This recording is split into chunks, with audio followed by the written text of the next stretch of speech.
A moldy loaf of rye bread fell onto the wet cobblestones. A silver basin caught a splash of dark, steaming blood. The pale boy on the velvet mattress gasped for his last breath. A pair of blood-red eyes stared through the dim candlelight of the bedchamber. The disgraced apprentice stepped forward to stop the royal physician's blade. The heavy oak door of the guildmaster's manor creaked against the wind. Rain lashed against the leaded glass windows of the grand bedchamber. Dr. Gotthard Scherer adjusted his velvet sleeves with practiced elegance. The chief physician of the Humoral Guild held a polished silver lancet over a wooden table. Beside him, the wealthy guildmaster gripped his gold-trimmed coat in silent agony. On the massive four-poster bed, the young boy shivered beneath heavy woolen blankets. His skin had the bluish, translucent tint of milk left too long in the sun. Janek Vluk stood in the shadows near the wash basin, holding a basket of dried lavender. His rough wool tunic was stained with grease and cheap soot. The smell of vinegar and stale sweat hung heavy in the damp air of the grand bedchamber. A heavy brass candlestick flew across the room and shattered against the oak doorframe. Janek ducked his head as splintered wood rained down on his rough wool tunic. The chief physician pointed a trembling, ink-stained finger at the doorway. Two burly guild guards lunged forward with their iron-tipped pikes raised. The young apprentice spun on his heel and kicked the heavy wooden wash basin over. Soapy water flooded the polished floorboards, sending the first guard crashing onto his back. Janek bolted through the doorway into the dark, winding corridor of the manor. His worn leather shoes slipped on the stone stairs as he scrambled downward. Behind him, the angry shouts of the guild guards echoed through the high rafters. He burst through the service door and tumbled into the wet, freezing night. Rain lashed against his pale face as he sprinted down the narrow cobblestone alley. The cold wind whipped through the thin fabric of his stained tunic. He turned a sharp corner, pressing his back against a dripping stone wall. A heavy iron lantern flickered in the dath. The freezing wind whipped through the thin fabric of his stained tunic. He turned a sharp corner, pressing his back against a dripping stone wall. His breath came in short, white plumes in the midnight air. He looked down at the wooden box tucked securely under his arm. The glass inside clinked softly, a delicate sound against the roaring wind. He had to reach his late master's abandoned workshop before dawn. The city watch patrolled the main thoroughfares with heavy iron lanterns. They had orders to arrest any unlicensed apothecary or herbalist on site. Janek slipped through a narrow gap between two sagging timber houses. The mud here was deep, smelling of rotting cabbage and stale beer. He stepped over a sleeping beggar wrapped in a wet wool blanket. The man did not stir, his breathing shallow and rattling in his chest. The blue rot was spreading through the slums like wildfire. The Humoral Guild's only response was to burn sulfur and bleed the dying. Janek knew those medieval treatments only accelerated the patient's deaths. He reached the door of the dilapidated workshop at the edge of the tannery district. A drop of green water fell from the rotting ceiling of the cellar. The heavy wooden door creaked as the disgraced apprentice pushed it shut. Janek set his wooden box of stolen glassware onto a damp stone slab. The air inside the abandoned cellar smelled of wet earth and sour beer. He struck a flint over a small pile of dried birch bark. A tiny yellow flame flickered, casting long shadows across the moldy stone walls. He blew gently on the kindling until the charcoal in his small brazier glowed red. The young apothecary needed a constant, gentle heat to keep his cultures alive. He placed a dented copper pot filled with well water onto the iron grate. 3 small, frost-bitten potatoes sat on the rough wooden table beside him. He sliced the cold tubers with a rusted kitchen knife. "I must get the starch out of these skins." The disgraced apprentice dropped the white slices into the bubbling water. He watched the water turn cloudy and thick as the starch dissolved. Beside the pot, a clay jug of dark beer wort sat sealed with wax. He broke the gray seal with his thumb, releasing a sweet, yeasty aroma. He poured the thick, sugary liquid into a separate, wide-mouthed clay jar. The sweet wort would serve as the perfect fuel for his fragile mold. He retrieved the moldy cantaloupe from his leather satchel. The rotten fruit was covered in a delicate, velvety layer of blue-green fuzz. He stared at the patch of Penicillium chrysogenum with absolute focus. This single piece of waste was his only weapon against the blue rot. He heated a thin copper wire over the candle flame narrow stone stairway. They shouted that the heretical well poisoner was hiding in the ruins of the old workshop. Janek froze with the filled glass pipette held inches above the dying boy's open mouth. He knew the Humoral Guild would destroy his research and hang him in the public square. The heavy wooden cellar door shook violently as a heavy shoulder slammed against the frame. The rusted iron latch bent outward, showering the stone floor with flakes of red rust. "I must give him the dose right now." The disgraced apprentice ignored the shouting and knelt beside the convulsing boy. He pried Otakar's clenched jaw open with his thumb, ignoring the sharp bite of the boy's teeth. He carefully inserted the tip of the glass pipette into the back of the boy's throat. He squeezed the leather bulb at the end of the tube, releasing the bitter yellow broth. The unconscious boy gasped and swallowed the untested drug with a wet, rattling cough. Bara stood in front of them, her small dagger catching the dim light of the dying brazier. The cellar door splintered completely. Hanging, the broken wooden door of the cellar groaned on its last rusted hinge. Janek stumbled out into the freezing mud of the alley, carrying Otakar over his shoulder. Bara followed close behind, her eyes darting between the dark, dripping rooftops. The cold autumn rain washed the fresh blood from Janek's pale, exhausted face. He could hear the shouting of the guild guards fading in the distance behind them. They turned down a narrow, muck-filled passage, smelling of rotting fish and stale beer. Bara gripped his sleeve and pulled him toward a collapsed brick wall. Behind the ruins sat an abandoned coal shed with a sagging, waterlogged roof. She shoved the rotting wooden door open, revealing a cramped and pitch-black interior. Janek carried the shivering boy inside and lowered him onto a pile of dry straw. The small space smelled of damp earth, old coal dust, and decay. Bara slid the heavy wooden bolt into place with a dull, hollow thud. She pressed her back against the door, her chest heaving as she caught her breath. Her hand trembled as she gripped the hilt of her death. The cold autumn rain beat against the rotting wooden shingles of the abandoned coal shed. Inside, the damp air tasted of soot, wet straw, and the sharp tang of vinegar. Janek Volk wrapped his threadbare wool coat tighter around his bruised shoulders to block the draft. His fingers trembled as he adjusted the frayed straps of his leather satchel. On the dirt floor lay 3 heavy oak planks stolen from the river shipyard. Beside the wood sat Janek's last 2 clay cultivation jars, sealed with gray beeswax. The yellow broth inside the jars held the fragile, velvety blue-green mold of his penicillium. Bara Novak sat near the door, her dark eyes reflecting the dim orange glow of the charcoal. She cleaned her fingernails with the tip of a small, notched iron dagger. She warned him that Father Tomas had placed 3 armed beetles around the parish square. The superstitious priest believed the St. Jude well was protected by the breath of angels. Janek did not answer, his mind focused entirely on the weight of the clay jars. "I must seal that well before another child drinks the black water." He lifted the first heavy clay jar and tucked it securely into his leather satchel. He padded the sides with handfuls of dry straw to prevent the clay from cracking. He slung the heavy hemp rope over his shoulder, the rough fibers biting into his skin. He picked up the heavy iron hammer and 5 thick, hand-forged nails. The cold metal felt heavy and unyielding in his blistered palms. Bara stood up and slid the wooden door bolt back with a quiet, dry scrape. The cold night wind rushed into the shed, carrying the stench of the nearby tanneries. They stepped out into the dark, muck-filled alleyway of the Bohemian slums. The rain fell in thin, icy sheets over the crooked, sagging timber houses. Janek limped down the narrow passage, his boots sinking deep into the freezing gray mud. He kept his left hand pressed firmly against the leather satchel at his hip. The clay jars inside rattled slightly with every uneven step he took. They passed a collapsed brick wall where a family lay huddled under a wet wool blanket. A young girl's wet, rattling cough echoed through the empty, dark street. Janek knew the Vibrio cholera bacteria were already multiplying in her small intestines. He adjusted his grip on the heavy oak planks, resting on his right shoulder. The rough wood bruised his collarbone, but he did not slow his pace. Bara walked 3 paces ahead, her eyes scanning the dark, dripping doorways. A large rat scurried across a pile of rotting fish heads near the canal. The city was quiet, but it was the quiet of a waiting graveyard. They turned a sharp corner and saw the tall stone archway of the parish square.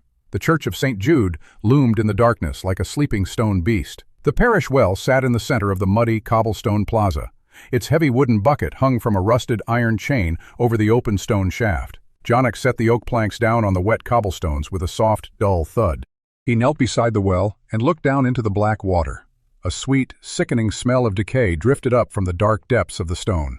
Janek focused his vision, activating his pathogen sight. His pupils dilated until the dark irises almost disappeared into the blackness.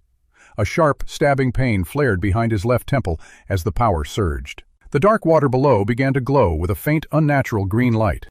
He saw millions of tiny, vibrating comma-shaped rods swarming in the liquid. They twisted and tumbled over one another in a dense, microscopic cloud of disease. The cesspool has completely breached the stone foundation of this well. The sight of the Vibrio cholera made his stomach twist with sudden revulsion. A warm trickle of blood began to seep from the corner of his left eye. He wiped the red drop away with the back of his wet sleeve. The physical strain of the sight left his limbs shaking and weak.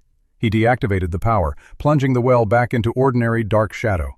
He grabbed the first oak plank and laid it across the stone opening. The wood made a loud, scraping sound against the wet, mossy granite. Janek winced and waited, listening for any sign of movement in the square. Only the steady, rhythmic patter of the rain answered his ears. He positioned the second plank flush against the first, closing the gap. He pulled a thick iron nail from his pocket and pressed it into the wood. He raised the heavy iron hammer high above his head with both hands. The metal struck the nail with a sharp, echoing clang that shattered the silence. The sound bounced off the stone walls of the surrounding timber houses. He struck the nail again, driving it deep into the tough oak wood. A light flickered in a window across the square, then quickly vanished. Janek worked faster, his breath rising in white plumes in the freezing night air. He laid the third plank down, completely covering the dark, infected opening. He needed to drive 4 more nails to secure the wooden barrier. He placed another nail at the corner of the center plank. He swung the hammer down with all his remaining physical strength. A sudden flare of torchlight illuminated the wet, yellow cobblestones behind him. The heavy wooden doors of the church creaked open with a loud, metallic groan. 6 men stepped out of the shadows, their faces hidden by heavy wool hoods. They carried thick hickory clubs and rusted iron pitchforks. At the front stood Father Tomas's beadle, a burly man with a scarred red jaw. The beadle pointed a thick, dirty finger at Janek's face. He shouted that the heretical well poisoner was trying to curse their holy water. Janek dropped the hammer, his heart slamming violently against his ribs. He reached for the leather satchel containing his precious penicillin cultures. I must protect the jars at all costs. He backed away from the well, his boots slipping on the wet, muddy stones. Bara lunged from the shadows, her small dagger flashing in the torchlight. She sliced the arm of the nearest zealot, drawing a spray of dark blood. The man screamed and swung his heavy club, striking Bara across her collarbone. She fell to the ground with a cry, her dagger clattering into the mud. 2 men rushed past her, their angry eyes locked onto Janek. Janek turned to run, but his foot caught on the edge of the oak plank. He tumbled forward, landing heavily on his hands and knees. A heavy wooden club struck Janek across the center of his shoulder blades. The force of the blow knocked the breath from his lungs in a sharp gasp. He rolled onto his side, curling his body tightly around the leather satchel. Another blow landed on his ribs, sending a white-hot flash of pain through his chest. He heard the sickening, dull crack of bone beneath. Bara dragged Janek through the rotting wooden doors of the abandoned municipal tannery. The heavy toxic stench of sour lime, fermented dog dung, and decayed hides hung thick in the damp air. This was a place where even the desperate street dwellers refused to seek shelter from the freezing autumn rain. Janek collapsed against a row of empty wooden curing vats, his knees buckling beneath his weight. A sharp, white-hot pain flared through his left side, forcing a ragged gasp from his split lips. His fingers clawed at his mud-soaked tunic, pressing hard against his fractured ribs. Every shallow breath felt like a rusted iron nail driving deeper into his lungs. Bara set her flickering tallow candle down on a rusted iron barrel near the entrance. The weak yellow light danced across the damp stone walls and the oily puddles on the floor. She knelt beside the wounded youth, her hands steady as she pulled away his leather satchel. A sharp, metallic jingle came from the bag as she opened the wet strap. She tipped the satchel forward, pouring a pile of glittering. Janek leaned his head against the cold, rotting wood of an empty curing vat. A sharp, stabbing pain flared in his chest with every shallow breath. The shattered glass of his ruined penicillin jars lay scattered in the dark corner. The precious yellow cultures had washed away into the filthy street drains hours ago. He looked down at his trembling, dirt-caked hands. I have to start over from nothing. The realization settled like a heavy block of ice in his stomach. Penicillin was too slow to stop the explosive, violent dehydration of the blue rot. The cholera victims in the slums were dying in a matter of mere hours. He needed a faster, more aggressive weapon to tear through the cell walls of the disease. He remembered the soil-dwelling bacteria from his past life. Streptomyces griseus could produce the powerful streptomycin he desperately required. He looked at the dark mud clinging to the soles of his worn leather boots. The raw soil of the city held the key to his new cure. Bara slung a stained canvas sack over her narrow shoulder. She handed him a sturdy wooden staff to support his injured leg. The cynical herbalist pointed toward the dark, rain-slicked exit of the tannery.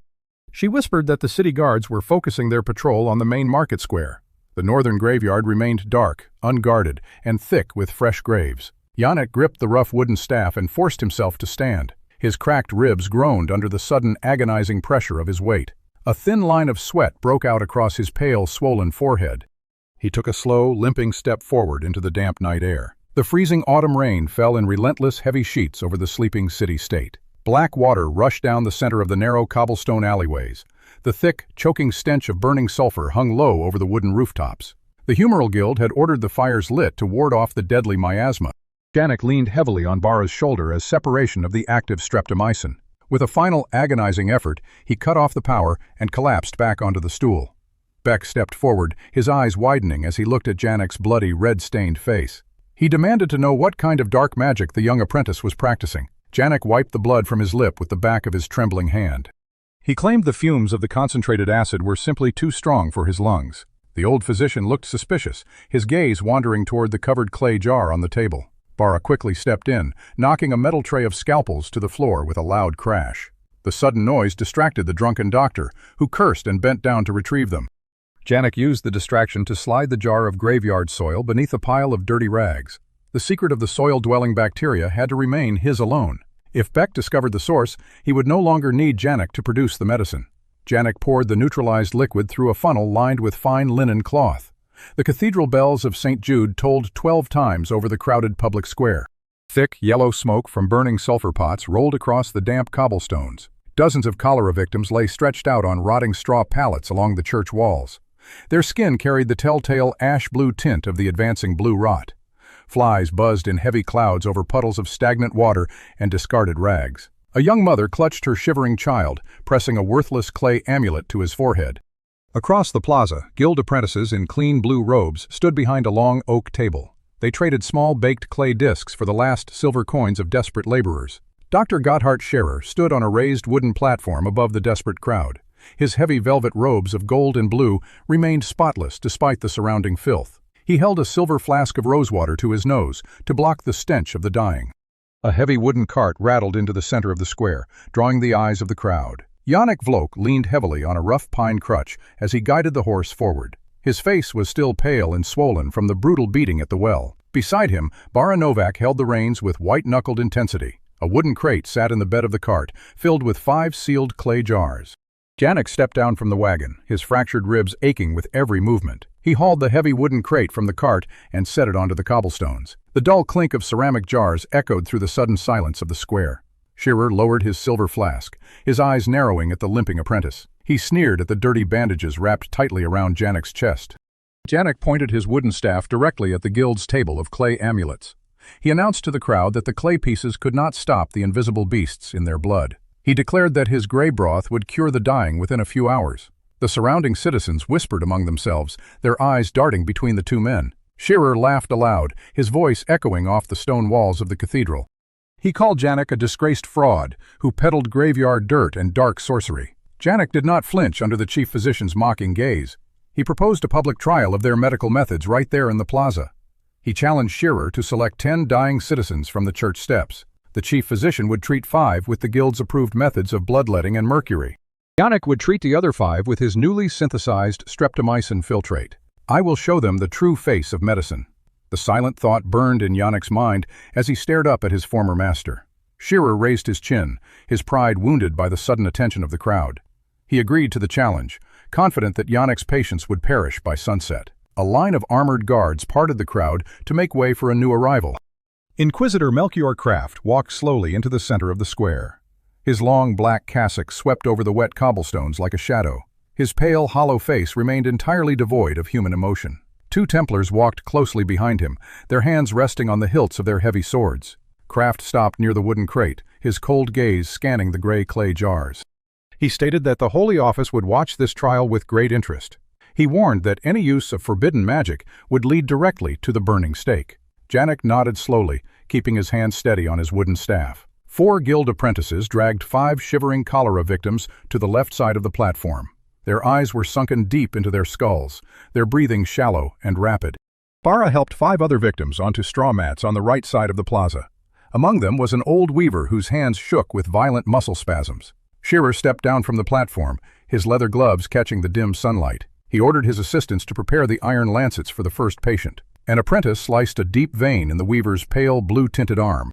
Dark, thick blood slowly dripped into a polished pewter bowl. The patient groaned, his head rolling back as his strength drained away. Shearer claimed that the excess black bile had to be purged from the body. He then forced 3 heavy gray pills of toxic mercury down the man's throat. The weaver gasped, choking on the metallic medicine as his body shivered. Janek knelt beside his own first patient, a young girl with blue lips.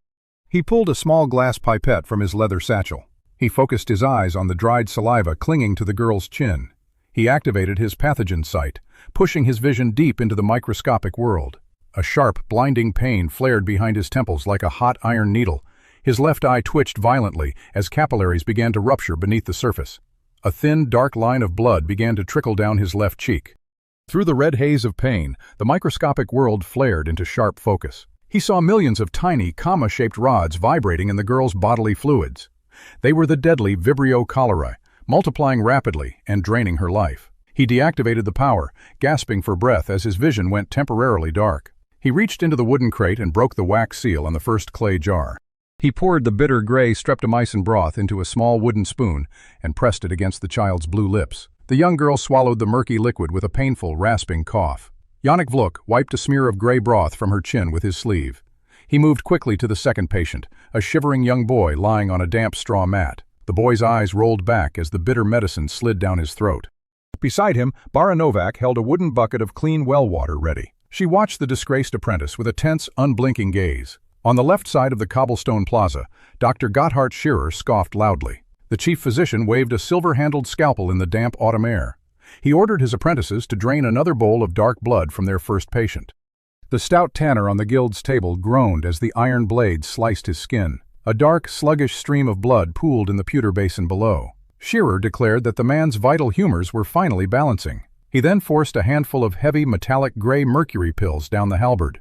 Janik stated that he was there to disinfect the infected cells with lime. The terrified soldier lowered his weapon and ran toward the courtyard gate. Yannick stepped through the heavy oak doors and entered the dark prison. The air inside was thick with the suffocating smell of vinegar and fear. He descended the steep stone stairs, his boots slipping on the wet steps. The walls of the staircase were already streaked with bright red slime. The Serratia bacteria thrived in the warm, humid air of the underground. He reached the bottom of the stairs and looked around the empty guardroom. The iron key ring hung from a wooden peg near the discarded weapons. He grabbed the heavy ring, the cold metal clinking against his fingers. He walked down the narrow corridor of cells, his bucket sloshing. The prisoners screamed and begged him for water through the iron grates. Their faces were smeared with the harmless red pigment they believed was blood. I must find the cynical herbalist before the Templars return.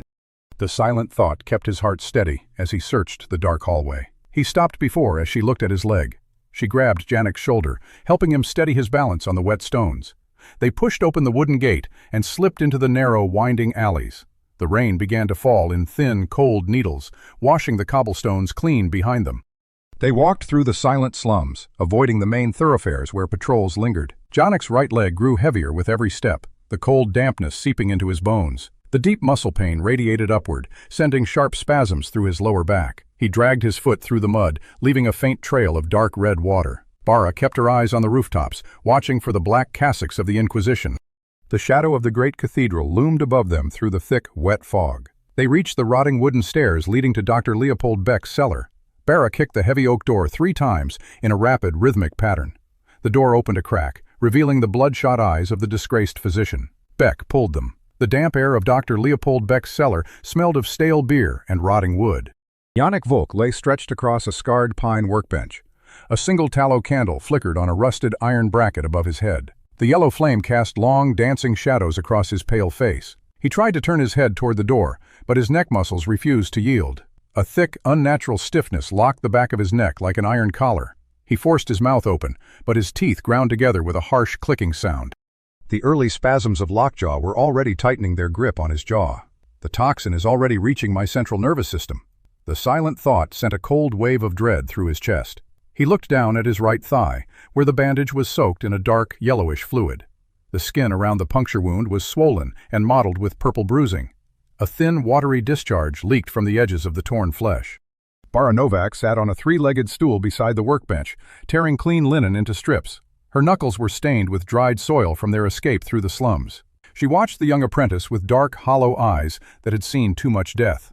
Across the room, Dr. Leopold Beck sat slumped in a high-backed wooden chair. An empty green glass bottle lay tipped on its side near his limp hand.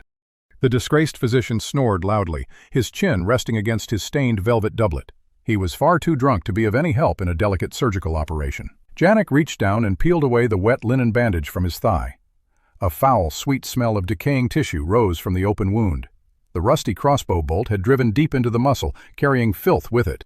He closed his eyes and took a deep, shaky breath to steady his racing pulse. Janik opened his left eye and focused his gaze directly on the wet, dark wound. He activated his pathogen sight, pushing his vision deep into the cellular structure.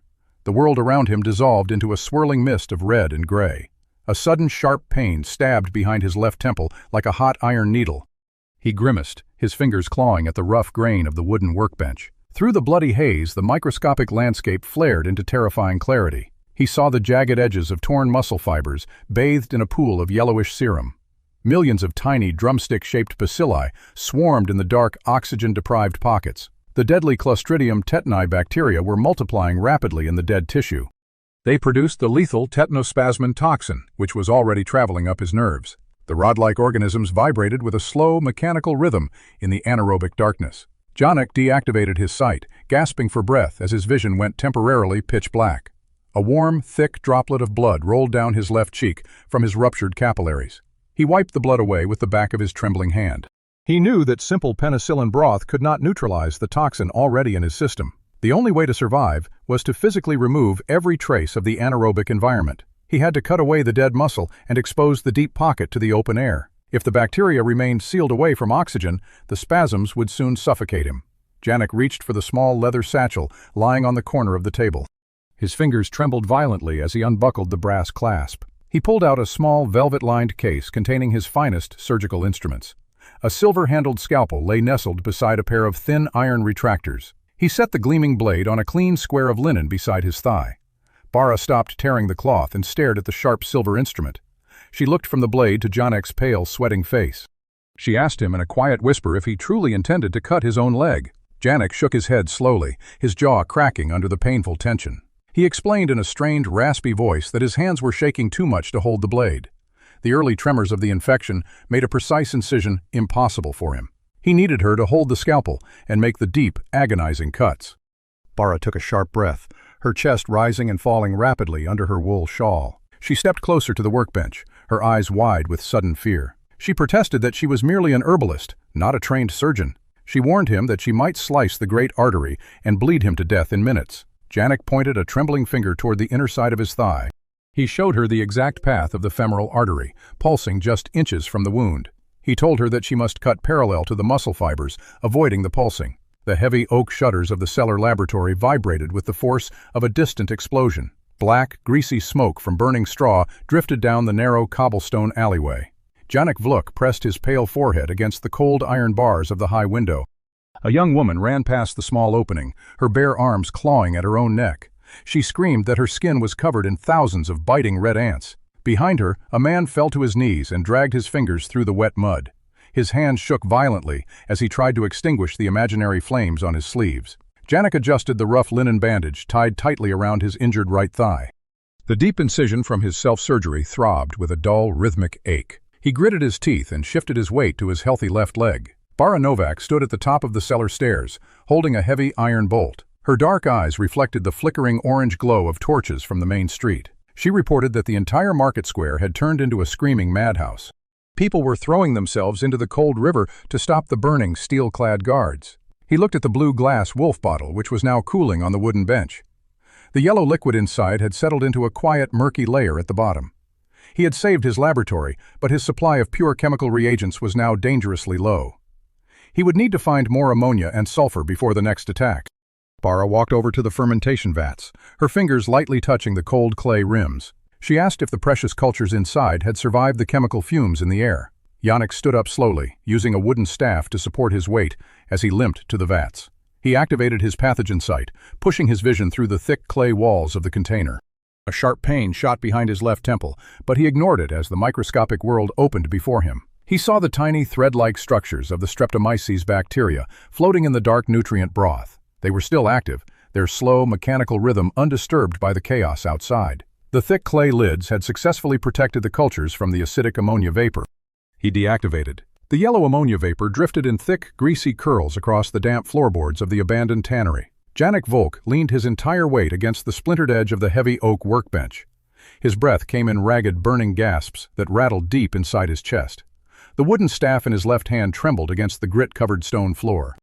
Outside the shattered window, the screams of the hallucinating mob grew faint and muffled. The stinging mustard gas precursors hung heavy in the damp autumn air, keeping the crazed citizens at bay. A cold, damp wind swept through the broken doorway, tearing the yellow cloud into thin ribbons. A heavy shadow fell across the threshold, silhouetted against the distant orange glow of burning straw. Yannick gripped the wooden staff tighter, his knuckles turning a stark, bloodless white. Dr. Gotthard Shearer stumbled through the dissipating yellow haze. The chief physician's heavy velvet robes were smeared with black soot and greasy tannery grime. His fine silk hood had fallen back, exposing his sweat-drenched silver hair to the cold wind. He held a long The silver dagger in Shearer's hand trembled violently against the yellow haze.